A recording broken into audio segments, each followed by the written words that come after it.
back, everybody. We're out here again today on the driveway. You all seem to enjoy that last video, so we're back at it. We've got the box blade on the tractor. We've got it at an angle because we're cleaning up our ditches. We're in a picturesque section of our driveway here. We've got the waterfall in the background, and we head through the woods, so these ditch lines need a lot of work to keep them clear. So I'm going to flip the camera around and walk you through what we're working with today. Alright, here's where we just were. Here's the tractor, and here's our driveway. The end of it anyways. So this portion is flat, as you can probably pretty well tell. We do have a small 8-inch culvert right here that catches anything coming down from the road. Ideally, perfect world, I'd get back out here several times in the fall and blow all the leaves out of here. Life got in the way last fall and I didn't do that. Here's not that bad at all. I might try to run the box blade through here just to clean it up a little bit, but mostly this is an exercise in weed whacking. The trickier part is as we head downhill. Alright, I don't know about you, but just kind of this canopied driveway, it really does it for me. We got a section of open driveway you saw in the previous videos, but this part's real nice, especially in the fall. Everything changes colors, but here, you can't tell, but we're heading downhill pretty good starting here. And these are the leaves I didn't keep up with, so I'm gonna try and just I haven't done this before, so who knows how it's gonna work out, but I'm gonna try and put a set of tires in the ditch with a box blade down at an angle and clean this up.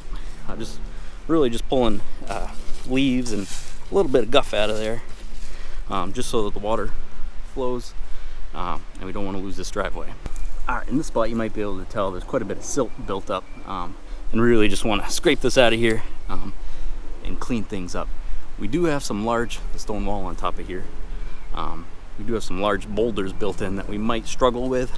But I'm just going to take my time, go slow, try to be safe, and get this scraped up.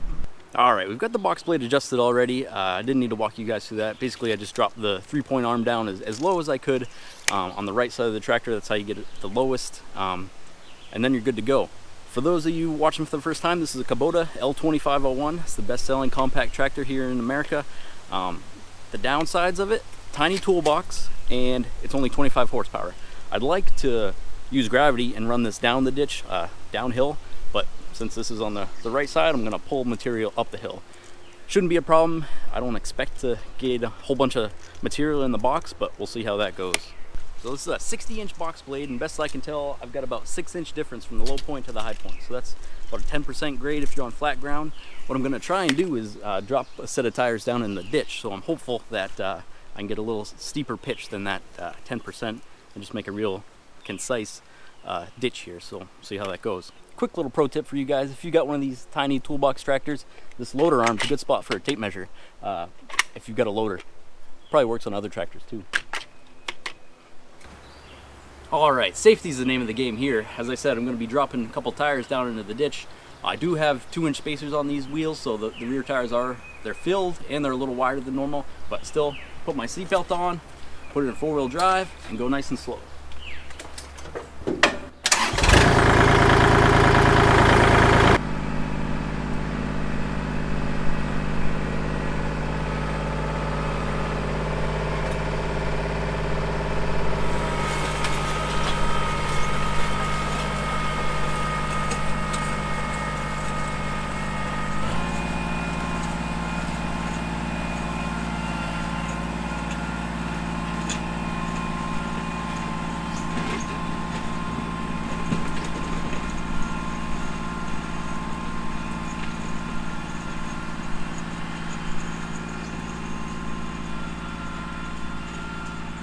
Alright, I don't want to jinx myself, but so far this is going exactly as how I imagined, so that's good. A couple passes like this, maybe I won't need a second pass, but see, I'm avoiding some of these bigger rocks here, but I think just to help you guys following along, I'll throw you up on the ROPS. You'll get a better vantage point, and I won't have to keep hopping off the tractor.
All right, first pass, as you saw, great success. Exactly how I pictured. Couple updates. I did put the tractor in low gear, started in medium, felt a little safer in low, just for speed purposes, not for pull. I didn't run out of power, even though you saw I had some pretty big boulders in there. The end of the stone wall had fallen into the ditch here, so I just used the bucket, put on a tooth bar, lift those up out of the way. Hopefully they don't slide back down anytime soon. But I'll get you guys back on a tripod and do one more pass, and I think probably be good for this stretch.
So this is one spot you definitely don't want to back up too far. About 40-foot drop down there to the brook. So I think I'll scoop this up this way and dump it off into the woods.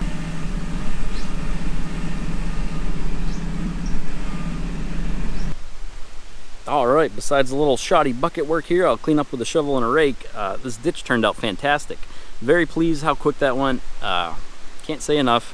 So basically anything that water that from the top of the hill, water that hits this rock is going to go back down to where we started. Water that this way is going to flow into this culvert and go out to the brook. So that's taken care of. I'm not going to scrape up there where it's green. I like how it looks green, nice and inviting. So I'll take the weed whacker through there and clean things up next. All right, if you guys are enjoying following along on these little projects, please consider subscribing, liking the video. There's plenty more to come. Ultimately, I can't say enough about these box blades. Tons of utility in one implement. They're not that much money. They're not going to go bad on you. Successful day out here. Got this ditch cleaned up, didn't break anything.